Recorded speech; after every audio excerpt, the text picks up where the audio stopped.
You are listening to KC Sports Network, the #1 podcast network for today's Kansas City sports fans. With former players from your favorite teams, informed perspectives, and former insiders, this is the place for you.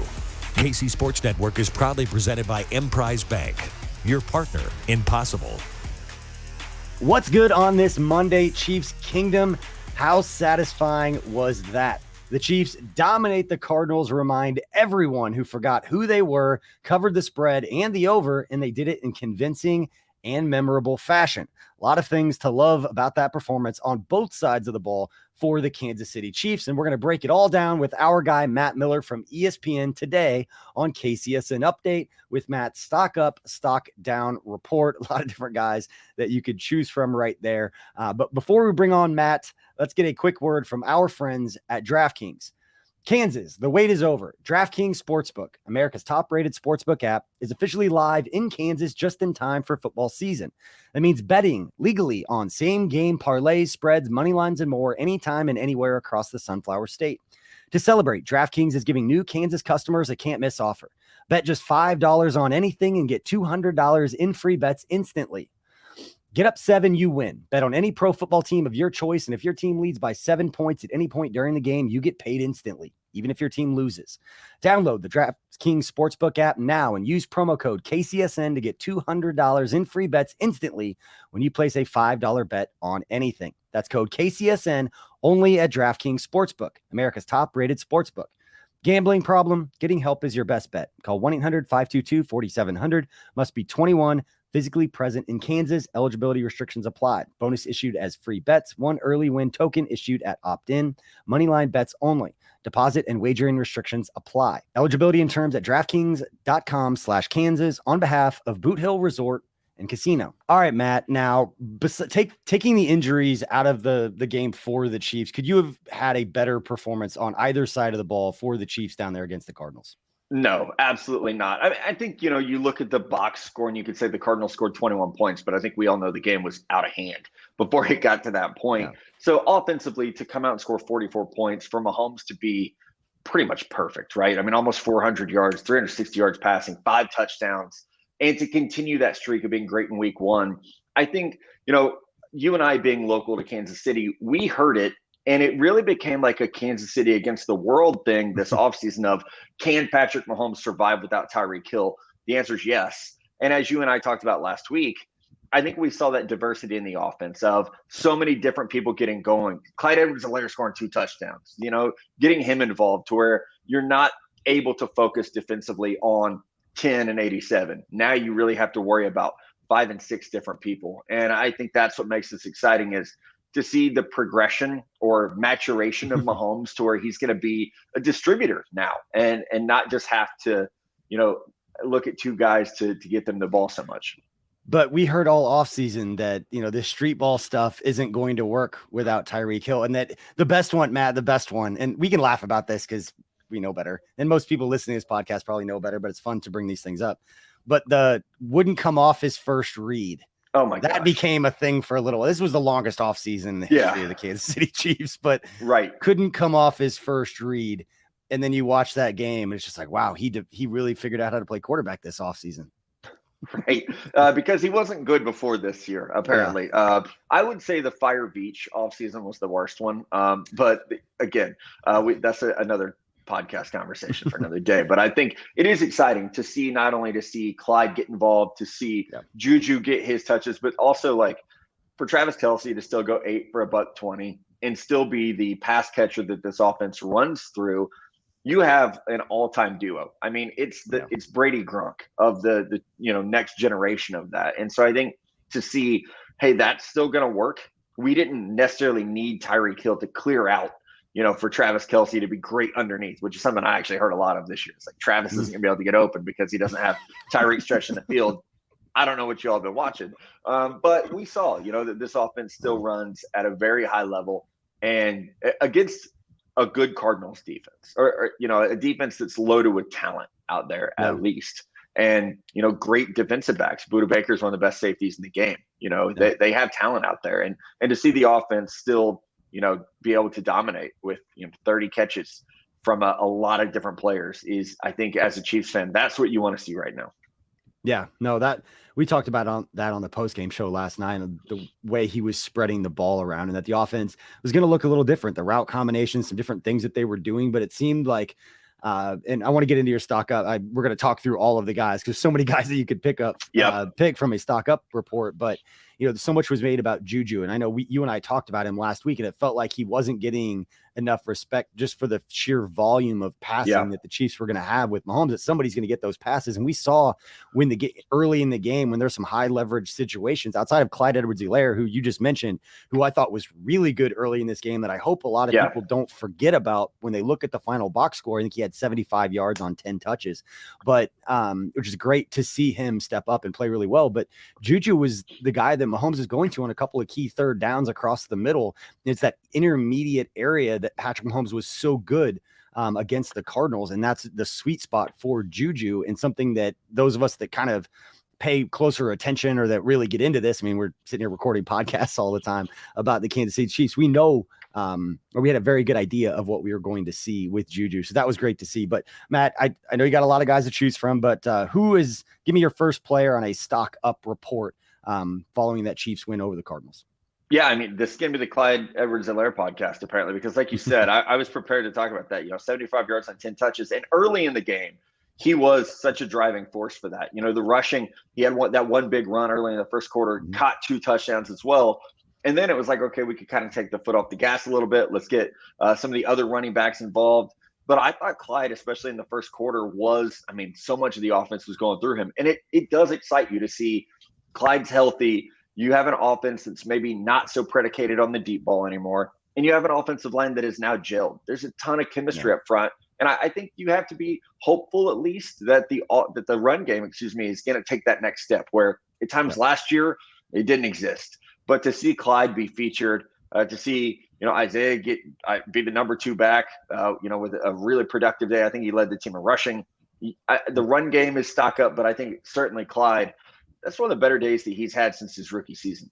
Yeah, it was great to see him come out and be healthy and look fast and quick and all of those things that we saw. And I know you talked about when he was coming out of LSU. Yeah. And with all the talk this offseason, there was going to be a lot of eyeballs on him to see what kind of impact he could make. And for him to do that in week 1, so to kind of, not to set the haters straight, because you need to do it consistently for a season and stay healthy.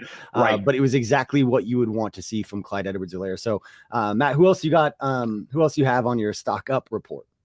Yeah, I hate to do this, BJ, after 1 week, but I'm going to remind you what I said a week ago about Nick Bolton. And he came out and led the team in tackles, had a big tackle for a loss. And he's just becoming that anchor that you need in the middle of the field, to be the leader at the linebacker position, to be the player that is going to be able to snuff out the run, is going to be able to, we talked about it before. He's improving in pass coverage. He's really making himself an invaluable 3-down player. And I think that's what you want to see from a second-year player who is still acclimating and still figuring things out, but the game's starting to slow down for him. And I think you can see that in some of the reads that he made. For years, we've thought someone needs to step up at that spot. They were kind of getting by with players for a long time during this, run of greatness under Mahomes. So I think to see Nick step up and start to be that guy, and again, to make some plays in the backfield, that's pretty exciting to watch it and see that, all right, all 3 levels of this defense might be starting to come together. Yeah, and it was something even before the Patrick Mahomes era. I remember talking when I was working for the Chiefs with Derek Johnson about how many mics he played next to in his career. And I want to say it was like something like 8 or 9 different mics in like 10 years he had played next to, because they were just shuffling guys in and out. And it was never consistent because he was always the one having to communicate with those guys and let them know what's going on. And that was difficult. So, yeah, for the Chiefs to kind of solidify that middle. And we talk a lot of this offseason about that second level of the defense, because Nick Bolton had showed flashes of being a special player. Same thing with Willie Gay coming into this offseason. And then when they drafted Leo Chanel, Elijah Lee being able to mix in at different times. I know they brought him up off the practice squad for this one. So I'm biased about, because I remember watching him in high school at Blue Springs and then at K-State. But that second level of the Chiefs defense could be as strong as it's been in a very, very long time. And I think you make a great point on Nick Bolton. I'd actually put a futures bet at DraftKings on Nick Bolton to lead the league in tackles. You're off to a good start. It pays off very, very well. So that was exactly what you'd want to see. But to your point on the pass coverage stuff, he made some really nice plays. And I think one of the bigger plays early in the game, I can't remember off the top of my head, but it was a 2nd and long play that I believe Kyler Murray had scrambled. It was just about to get to the first down. Nick Bolton got off a block out in space and then tackled Kyler Murray short of the first down, which set up a 3rd and short, and they ended up stopping. Oh, that's right, because the next play was the blitz with L'Jarius Sneed on the tight bunch formation where he sacked him for a loss early in that game, where you look for those little turning point plays early that kind of set the tone for what the rest of the day was going to be. Nick Bolton had definitely made one of those plays, and the other one was just the defense stepping up at the end of the first half. I talked a lot about that on the postgame show, Matt, where and it's kind of like I'll give my stock up report on the defense side real quick. And hopefully I'm not stealing your thunder on this, but I believe so much in this. I'm going to talk about this probably all throughout the week, but for the Chiefs defense, the Chiefs were up 20-7 late in the first half. And for the defense to get a big stop, there's about a minute left on the clock. They did their job. They feel good. Hey, we got the ball back to our offense. Chiefs go out, first play, big strike to Juju, doesn't feel the linebacker coming down, forces the fumble. And all of a sudden the Chiefs defense, after just doing their job, has to go back out on the field with the Cardinals in the Chiefs territory at the 42-yard line, and they're getting the ball to start the second half. If the Cardinals go down and score and they get the ball back, have some momentum, could change the complexity of that game. But the Chiefs defense steps up. Cardinals end up going for it it would have been a long field goal, but go for it on 4th down. They stop him there. I thought that was one of the big moments for a young Chiefs defense with some new faces out there. I think the graphic on CBS said they lost nearly half of the snaps played by those guys that left in free agency. Tyrann Mathieu, Daniel Sorensen, Tarvarius Ward. So that for me was the best moment of the Chiefs defense, was that kind of change there after the Juju fumble at the end of the first half. But Matt, let's move to your stock down report. Who you think's not feeling it on this Monday? No one on the Chiefs. Everyone should be feeling it. Like you said, outside of injury, I think that's the only thing you worry about. And that's the hard thing about covering this league, is you get so excited for football to happen, and then you look at injuries, not just Kansas City, but Dallas last night, losing key players. That's the tough part. So, I haven't seen updates as of Monday morning, but, you hope that someone like Trey Smith, who is one of the greatest draft picks of the last 25 years, at least in Kansas City, you hope that he's going to be okay, because that run game that we talked about, he's a catalyst for that. So, I think that's the key is, I know they said Mahomes' wrist is a little sore. It's the non-throwing wrist, so you're hoping that's okay as well, right? I think he would play through just about anything, as we've seen before, with ribs and knees and toes that need help. So that's the key, I think, right now on a short week against a very good team, is making sure that you're healthy going into it, and that it's not something where, we see guys come out too early sometimes and they rush back, and then you get a bigger injury. So I think that's the key right now, is just being smart. The Chiefs have a great, medical staff. Rick Burkholder's arguably the best in the business for a reason. So I think that's what I'll be watching for with that quick turnaround to Thursday night with the home opener, is what's that injury report going to look like after a super clean injury report for week 1 headed into the game. Yeah, you mentioned Rick, and I just pulled up the rest of his staff because I want to give them a shout out, because they might be the 5 of the most important people in the Chiefs building right now, along with their interns. But yeah, the Chiefs Vice President of Sports Medicine and Performance, Rick Burkholder, along with his staff of Evan Kraft, David Glover, Tiffany Morton, and Julie Freimeyer. Those are 5 people behind the scenes who are going to be very instrumental in how quickly the Chiefs can get right on a short week, which isn't a bad thing this early in the season. Where you're not quite as banged up as you would be late in the season. Get it out of the way. You want to get that Thursday night game out of the way while you can. Yeah, Matt, I want to ask you about this, and I'm not going to spend a ton of time on these Mondays with stock up, stock down, talking about kickers, and I know there's reports of the Chiefs bringing in some guys. Yeah. But for Harrison Butker to hit what ended up being a record breaking, I did not notice at the time. I didn't know until after the game when Chiefs PR sent out their game notes. But Harrison Butker hitting a 54-yard field goal by taking one step on a sprained left ankle may have been one of the most impressive from a physical standpoint. It wasn't a high leverage kick, but from a physical standpoint, to kick a ball that far by taking one step was one of the craziest things I've ever seen. Yeah. And, thankfully you guys have, a Pro Bowl safety who's also a pretty damn good kicker in Justin Reed. So also Harrison Butker's great, right? He's had an amazing run there. He's good. When you have an offense this explosive with this many weapons, I feel like you just go for 2. Just go for 2 every time. Like, come on. You have Travis Kelce, who's the greatest box out tight end ever. You have Patrick Mahomes, who's so mobile and so good at stretching the field and finding those passing windows. You got 3 running backs who could catch well. I'm just kind of a believer in going for 2 if you don't have a kicker. You know, I mean, Ken Swanson brought this up. Kick off, but just go for 2.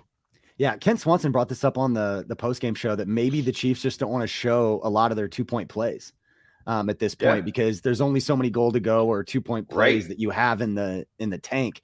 And unless you're just going to, when the game was still within reach and coaches going to keep playing his guys, I think it became when is Patrick Mahomes coming out of this game?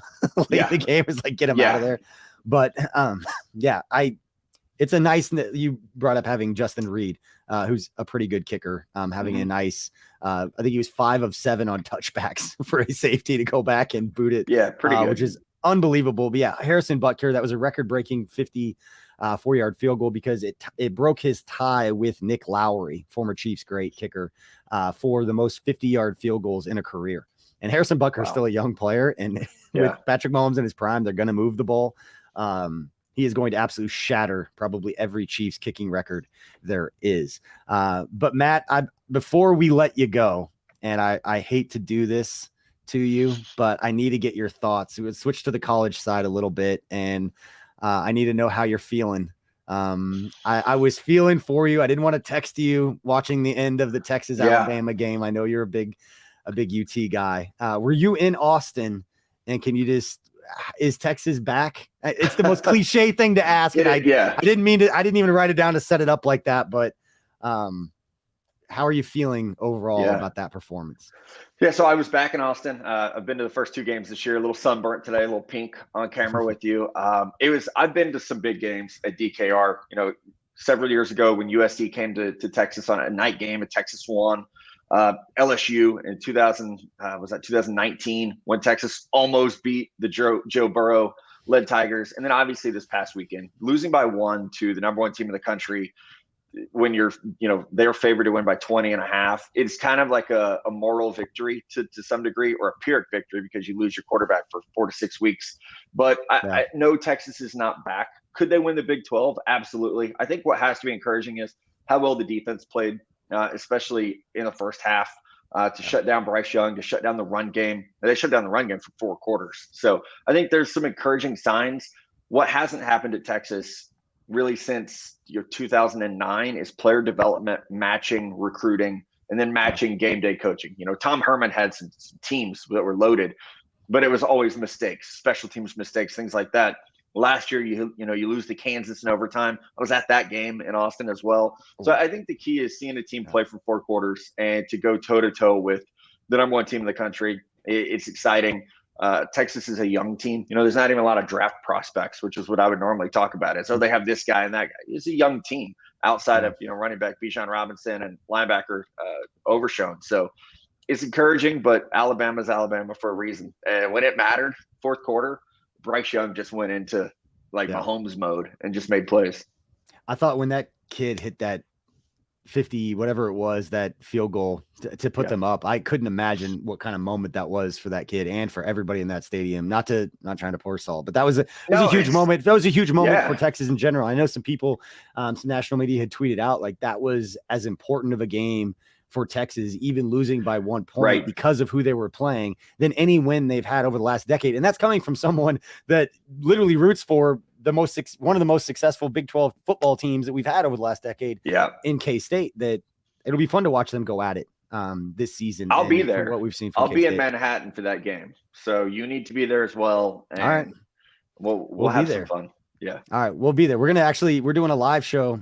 Breaking news. We're doing a live show down in Aggieville for the Oklahoma game on the 24th here in a couple weeks with our K-State content, with our 3-Maw show with Derek Young, John Kurtz, and Cole Manbeck, who I know that you went on with as a guest just a couple of months ago. So Matt, before we let you go, I do want to get your thoughts on the lines because those are already out as the Chiefs face the Chargers on Thursday. And before we get to those, make sure you hit that like and subscribe button. If you're watching this on YouTube, and turn those notifications on. We got plenty of content coming up this week, including a visit by former Texas legend Derek Johnson, who joins us every week to break down the Chiefs defense. So to make a little connection there, Matt, but Chiefs are 3.5-point favorites right now over the Chargers at home with an over under of 54.5. What do you feel about those two lines? At 3.5, I still feel like that's a little bit disrespectful to Kansas City. I know the Chargers beat the Raiders on Sunday. That game was a little bit closer than the Kansas City Arizona game, obviously. But I would take the over. I actually took the over last week. I think I got it at 6.5. Felt great about that. So I would take the over. I would take Kansas City, again here. I think 3.5 at home. We've talked about it before, and I know it's going to get beat to the ground this week. Patrick Mahomes in the month of September he's God. Like you don't beat him, and he doesn't throw interceptions. He doesn't make mistakes. I don't even worry about jinxing him. He's that good in September. So I think the home opener is going to be electric. It's a Thursday night game. There's going to be some added, energy there. Short week for both teams. I just think you have to go with the better head coach, the better quarterback in those situations. And I'm going to give both of those to Kansas City. Now, I would take the over. You said it's at 54. I do think we're 54.5. That's the one that surprised me. Man. The line didn't surprise me. The Chargers are good, and the Chiefs are banged up, but the Chargers aren't going to feel bad for the Chiefs being banged up. Keenan Allen's probably not going to play in this game. J.C. Jackson, I think, he's already been ruled out, not playing in this game. So Chiefs fans, don't complain about injuries and going into this short week. Chargers, those are two huge pieces for the Chargers going into this game. But that over under a 54.5 really surprised me, because that's around the same as it was against Arizona, and that Justin Herbert is a dude. A little better than Kyler Murray. I feel comfortable saying that. He's a little better than Kyler Murray. So all right, it's going to be a fun game, though. Yeah, good stuff. That's ESPN's Matt Miller. Make sure to follow him on Twitter at NFL Draft Scout and follow all of his content talking college football. And he joins us every Monday with his Stock Up, Stock Down report. And that's it for today's KCSN update. Thank you, everyone, and Chiefs Kingdom for tuning into this episode. We know there's a lot of great places to get your Chiefs content. We appreciate KC Sports Network being one of those places you stop by. Again, please hit that like and subscribe button if you're watching on YouTube. And if you're listening to the audio podcast, please rate and review and let us know how you feel about what we're doing here 16 and a half months into KC Sports Network's existence. But until next time, thank you everybody for tuning in, and we'll see you later.